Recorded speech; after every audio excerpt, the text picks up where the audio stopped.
Hey everybody, welcome to Local Business Hacks Podcast. I'm your host, Carl Case, and I'm on a mission to help you.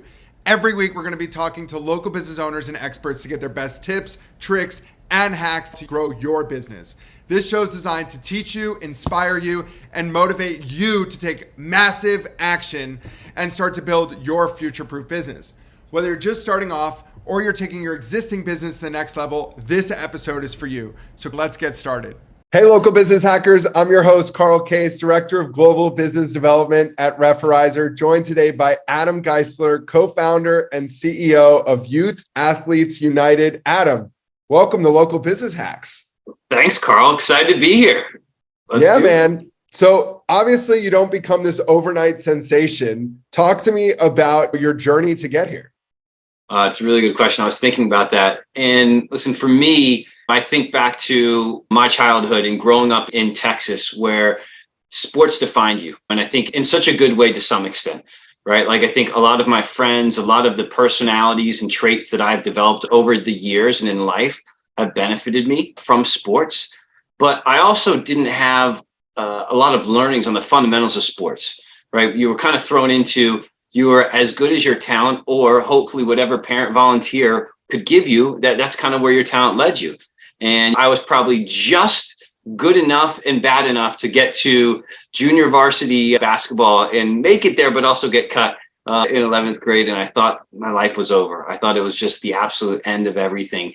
And it was the beginning of everything for me. It was really, I took all those skills and everything that I had, friendships and just personality traits that I got from sports, and I applied them to business. And I really attributed it a lot to what got me here. And I think back to those days, if I had products or programs when I was a younger kid that exposed me to more opportunities in sport at the very early stage, the fundamentals of learning soccer versus butterfly soccer, being thrown on a soccer field and everybody's flying around the ball. You're not really learning anything. I thought kicking the ball as far as you could down the field, that was playing soccer, and it just isn't, right? I mean, you're laughing because those are the things that we went through. And so if I had some of those benefits of exposing myself to soccer, but also other sports at an early age, I think there's probably other things I would have done from a sports perspective.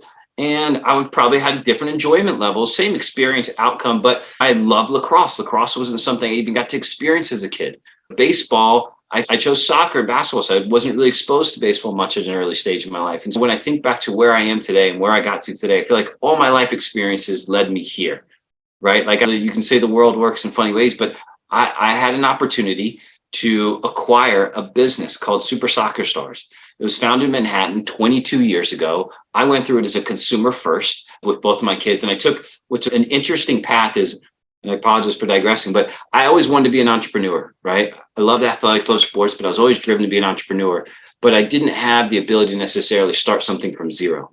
And so I learned kind of later in life, you could be an acquisition entrepreneur. So I acquired somebody else's really good idea. And I said, my strength, my superpower is making greater. So we were able to acquire Super Soccer Stars and amazing athletes 5.5 years ago. And we had one vision. We want a space where every kid could be an athlete. Every kid could have fun while learning those fundamentals of sport. And we want to unleash that inner athlete, give them that confidence of what it's like to kick their first goal. You kick your first goal, you're an athlete. And we just want to give them all those experiences and expose them to so many things so they can make a decision at some point that's their own. And they've tried many different sports and had good experiences.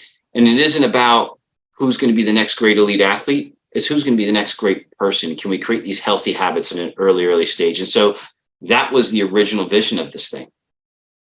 And fast forward today, how big are these brands? It's great. So fast forward today, we own 3 core brands. We own Super Soccer Stars, Amazing Athletes, and TGA. TGA is our tennis and golf business. So overall, we're doing about 47 million of system-wide revenue. We have 260 plus franchisees, part corporate, because we always say we want to be in the operating business so that when we're asking our franchisees to do something, we've done it ourselves and we're in it with them. So we operate as well as franchise. We're now up to 160 franchise owners. Of our brands, 30% of our brands have multi-brand owners. So people that are owning Soccer Stars or Amazing Athletes or TGA, which is really exciting. And so we're loving it. Well, congrats to you and to all the franchisees that hopped on this ever-growing bandwagon. I'm beyond excited to follow you guys. Adam, to give some context to the listeners that don't know your background prior to Youth Athletes United, give us a little juice as to why you were in this or what you were in this space before. Yeah, no, listen, I started out, my first job out of college was as the first marketing director in Everlast, the boxing brand's 90-year history. So I grew up in Texas, went to school in DC, and moved to New York. And it was an amazing, amazing ride. I really helped grow that brand and grow with that brand to its 100-year anniversary. I started out in marketing, moved my way all the way up through that business. At the young age of 30, I had the opportunity to run it as president and general manager after it was acquired by a bigger company. And I loved the culture. I love what we did. And it was an amazing opportunity. And then I said, I want to be an entrepreneur. And so I joined an amazing founder at a company called Mission, and I learned what it was like to be an entrepreneur. And it was hard, right? Nobody knew the brand that we were in. It was called Mission at the time. We had very little revenue, but we had a lot of opportunity. We had a lot of intellectual capital. And the one thing that has really helped me a ton in life, and I learned a lot from that founder, is just raw determination. I mean, we were relentless. We were not going to lose. And we did whatever we could to make sure we were getting our brand in front of the right accounts, the right consumers. And you kind of take different skill sets with you from every job and experience you had. And then I went to a place called Authentic Brands Group, where they're the second largest licensing company in the entire world. They're doing some amazing things within the licensing and acquisition space. They recently acquired Reebok, they own Nautica, as well as living and deceased celebrities. So they own 51% of Shaquille O'Neal. And again, learned a lot of the licensing and negotiation chops there. And I think all those things led me to this opportunity now where, again, I don't have a job anymore, right? I really feel like I have a vision and a mission. And one of the things that I talk to about new franchisees that come into our system is, there's an epidemic coming that we're just not paying attention to. And COVID certainly caused a good portion of it. And that is childhood obesity, right? Active kids, the obesity rate increased by almost 5% in active kids during COVID. And so we like to take it on ourselves as a responsibility to say, how do we create those healthy habits early? Get kids moving, get them active, and let them have fun while doing it.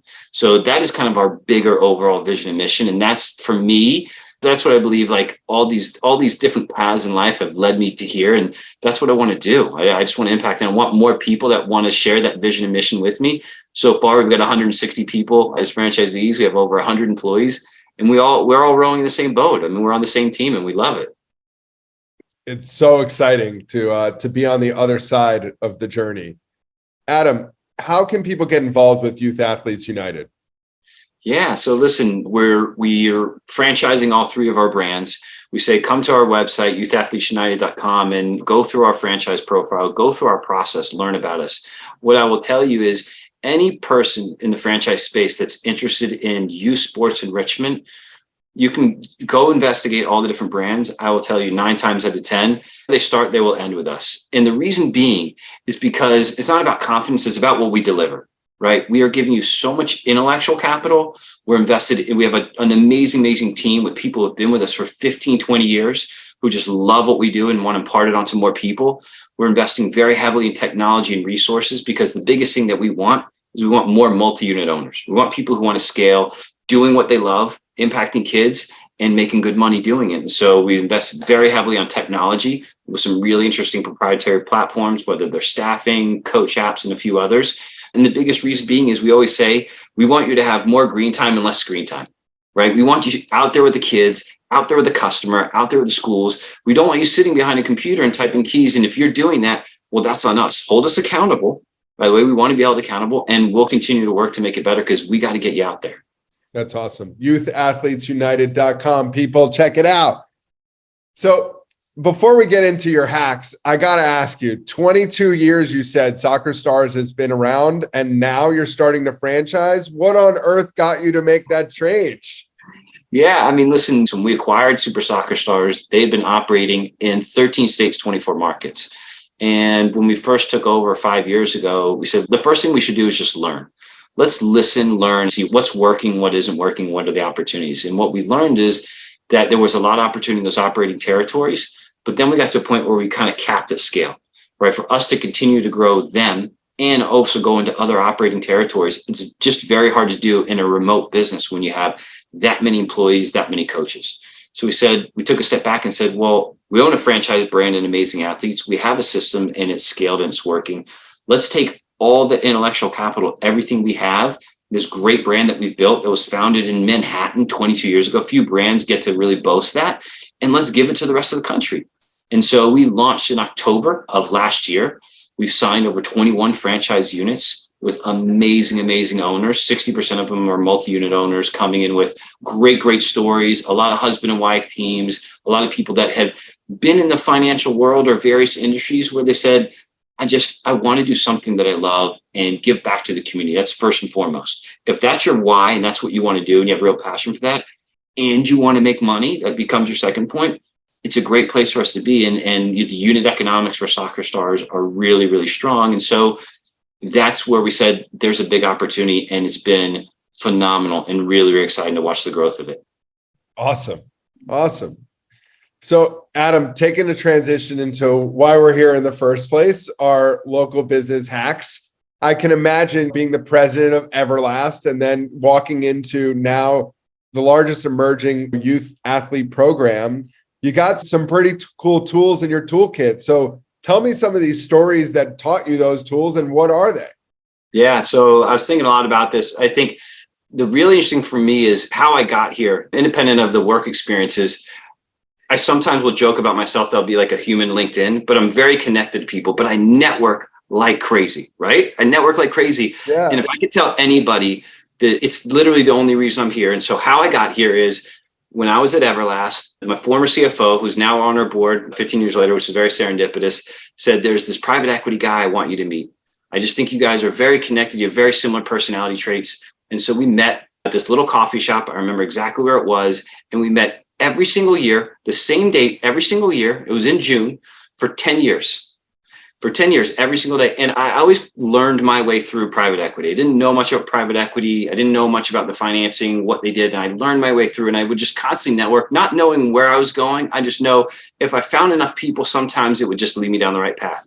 So that person who is now in our private equity group, I probably started to say, okay, after 4 or 5 years, maybe I can start to present some ideas that I might have. I presented at least 10 really bad ideas. And luckily it was the 11th was this really good idea where Super Soccer Stars was available for sale. And luckily his partners, investment partner, his kids had gone through it. They saw exactly what we saw right out of the gates. And so had I not spend my time networking and having meetings and just meeting people in the universe, not knowing what would always be given back to me, but give as much as I can back out, I wouldn't be here. And so to me, it's so amazing to think that if I didn't keep meeting with our partner every year for 10 years, like I wouldn't have had the opportunity to go get what we got here and have the financing, have the partnership, have my board member who originally made the original introduction. Network. It's so important. Long story short, not only network, but it's okay to give without receiving sometimes. 100%. And I agree with you. And I do that a lot in life. I mean, people ask me just for job advice, career advice. I don't think about what I'm going to get in return other than it just feels good. And to your point, I think you give enough out and usually the universe will pay you back. Yeah, I personally am. Today is a great day for that. I had a week of personal favors that booked up until this morning. I spent 4 hours helping friends and family with things. And I got a call right before this that I've been waiting on for probably a couple of years on somebody. And it came through and I was like, the life of fulfillment is for me, baby. I love it. Can I give 2 more? Is that all right? Please. Yeah. 2 more. So I think 2 other interesting things that hopefully will help people. It will help people out. One is the other thing that I thought, and I mentioned earlier, is like acquisition entrepreneurship. Again, like I just think it's a really interesting path that I don't think a lot of people know about. And so again, I always wanted to be an entrepreneur. I love Shark Tank. I love seeing the people that I love founder stories. And listen, I have my own founder story, but it's different. But I just knew I struggled with starting from zero. Yep. It's just not my superpower. It's not my lot in life. But you give me something that has a baseline. I know how to grow it. I know how to accelerate it. And so we were really fortunate that I found, Super Soccer Stars with my partners. Our CTO, give you one other just tangential story. The reason we were able to find Super Soccer Stars is my CTO was interviewing for a job at another youth recreational platform. While he was on the interview, they said Super Soccer Stars is for sale. While the guy who was interviewing went to the bathroom, he texted me. He's like, Adam, we got to go buy this thing. Within 3 days, I had 4 partners ready to go, private equity group ready to go, and we were off to the races, right? So like, it's pretty funny, but network. And he just knew we were really good friends. We'd always talk about what we wanted to do in life, and he saw it, and it was just such an amazing opportunity. But we acquired things from founders who built something that they said, you know what, like I built this amazing thing, but I can't get it from here to here. And that's our strength. And so, but I'm still an entrepreneur and I still get all the gratification of building something. And so I just think that's an interesting way to look at opportunities that I don't know a lot of people always think about when they think about entrepreneurship. So that's been really fun for us. And I think the other key learning for us has really been, we kind of learned our way through franchising. We acquired super soccer stars, we acquired amazing athletes. One was operating, one was franchising, but I don't think there's a great manual for franchising. And I find a lot of people that go through it, they have similar stories where they've had to learn through it, whether they've been through various agencies, various consultants, and everybody has at least 2 or 3 stories, horror stories or war stories is probably the better way to say it, of things they've had to learn their way through. And listen, but I think the key piece is when we really look to grow franchising, lead generation was everything. And so organic leads, and finding all of those organic leads, which I think is great. But I think we've got a good formula for organic leads. I think the broker networks has been something that is a lot of people talk about, they don't know enough about. And I think really getting into the franchise broker networks with a really strong FSO, with really good unit economics. I know I probably need to define some of those acronyms, but that has been the difference maker for our exponential growth, is really going to an FSO, franchise sales organization, who represents the brokers. But before we went there, we had to sell them. They wouldn't take us on until they said, okay, I want to see your unit economics. I want to see your FTD. I want to see who's your team behind it. And if we're as successful as we're going to be, how are you going to support them? And so they interviewed us, right, before they would even take us on. And we were paying them to be our sales organization. And they've been phenomenal. And it's been such a great experience for us, is going through the whole process. And we're really finding being a great growth trajectory for us. Partner with people that know better than you do. 100%. There's no ego, right? We're all on the same team. There's no ego. I always say to my team, the best answer should be whoever gives it to us. It cannot come from the top. If I'm giving the answers all the time, we'll fail. I want it from our coach. I want it from a person at front desk. I want it from a regional manager. We want a real challenge culture for people just to make us better. It should not, if I'm the one leading on every decision, we'll fail. I know it. And I don't want that. We want a good challenge culture. And to your point, you want people smarter than you to help you make great decisions. I'm glad that you've learned and paid the idiot tax to learn that lesson, because that's a brutal one. As a founder and an entrepreneur of many businesses, I originally thought that I was the man. I was like, nobody can tell me better. But man, did I fall on my ass when I would say that. And now definitely proud to have learned that lesson. So thanks for sharing that, Adam. I think you got one more for us too. I mean, that was, to me, I think really it was the broker networks were the big thing. I think as people go through franchising, I just think you got to focus on your unit economics, and you got to focus on all the service levels, and you have to be prepared for growth. And I think the other part that kind of is the middle of the road is a lot of new franchisors or emerging franchisors, they go through this decision tree of I'm operating and now I want to franchise. And it's very, very, very difficult to do both. We're fortunate that we had such scale that allowed us to do both, but we've made a really, really big decision to say, even on the operating territories that we have, we're going to be refranchising them. And we're really going to try and be narrow and deep in 2 or 3 big operating territories. So number one, we can say to our franchisees, we're in it with you. We want to learn and we want to build and grow with you, but it's really difficult to do both. But I do think you should always operate something and franchise, and you should have that they always say, you want that 30-70 franchising being 70% of your business, because I do think it's really hard. I just had a conversation an hour ago with the franchisee, and I was talking about a new program. It's like, you got to get into this program. I think it's really smart. We're going to be launching pickleball into our TGA franchise. Like, you got to get into it. And she was like, well, if I do this, it might be challenging to do this. And I said, okay, I agree with you. And then I looked at myself, I said, okay, well, how many pickleball classes am I running in New York City today? And let me make sure that with the things that she's challenging me on, let's go do them to ourselves so I can come back to her and say, you know what? It is opportunistic. It's accretive to your business. It's incremental to the tennis business that you run. And I take that challenge and hold myself accountable so that I can prove her right or she can prove me wrong, The beauty of it is that we're in 2023. And if we don't have the data behind the answers, we can pretty quickly figure it out. That's very, very true. Very, very, very. Data-driven decisions. Yeah. It's a powerful thing when we can take our opinions out of things. Yes. Agreed. Agreed. Adam, if it's okay with you, I'd love to get a little personal with you. Go for it. So I got a great question to ask you. If you were to have dinner with some historical figure from the past, who would it be and why? Yeah, I mean, so easy for me. So again, it goes back to my sports roots, but it would be Muhammad Ali.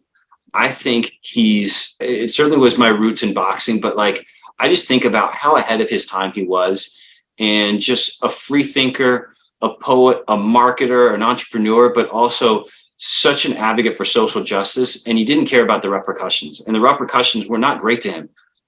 He's revered now and we see the genius in what he's doing now, but he was not afraid to stand up for the things that he believed in, regardless of the repercussions.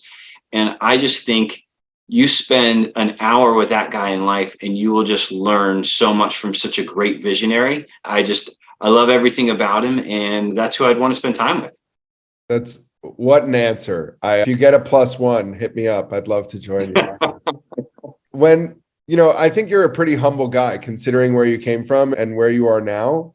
What's one of the best compliments that you've ever been given? People tend to say that I'm very even keel, and I think that's good, because what I try to do is, there's many times, I guess certainly as I got older, where I've really tried to restrain from making emotional decisions.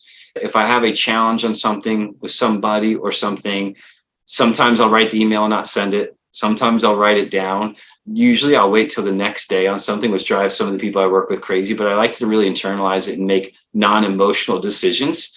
And I think being even keel has a real benefit. There's certainly many leaders that probably lead with a lot more bravado, a lot more gumption, or a lot more head and gut than a lot more gut, I'd say, than me, just to an extent, probably a bit cerebral. But I think it's one of the things that's made me very successful in life, but certainly in this business, because the people that are in our business today, they care, right? I mean, I'm sure they could make more money doing other things, but they couldn't have more impact. And so we all together say, listen, we certainly could make more money doing other things in life, but we wouldn't be happy.